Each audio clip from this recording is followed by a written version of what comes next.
నన్ను ఎందుకయ్యా చిన్న చూపు చూసావు? నేనంటే నీకు ఇష్టం లేదా? నేనంటే నీకు ప్రేమ లేదా? నా భక్తి నీకు నచ్చలేదా? అసలు నేనే నీకు నచ్చలేదా? ఎందుకయ్యా ఆపద వెంబడి ఆపద? ఎందుకు నా బ్రతుకులో ఈ శ్రమను అనుమతిస్తున్నావని మీలో ఎవరైనా ఏడుస్తూ ఈ ప్రార్థనకు వచ్చారా? ఏడుస్తూ ఈ వాక్యం వింటున్నారా?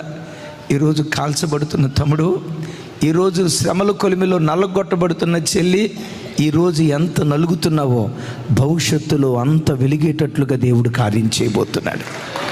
ఈరోజు అరణ్య మార్గం గుండా దేవుడు నేను తీసుకొని వెళ్తున్నాడంటే రేపు హోరేబుకు నువ్వు చేరబోతున్నావు, దేవుని పర్వతాన్ని ముఖాముఖిగా చూడబోతున్నావు అన్న విశ్వాసంతో శ్రమల మధ్యలో కాల్చబడేటప్పుడు శ్రమలు తీసేయి ప్రభా, తప్పులేదు అడగటం, శ్రమలు తీసేయి ప్రభా అని అడిగేదానికంటే దానితో పాటు ఈ శ్రమలను భరించడానికి కావలసిన శక్తి దయచేవా?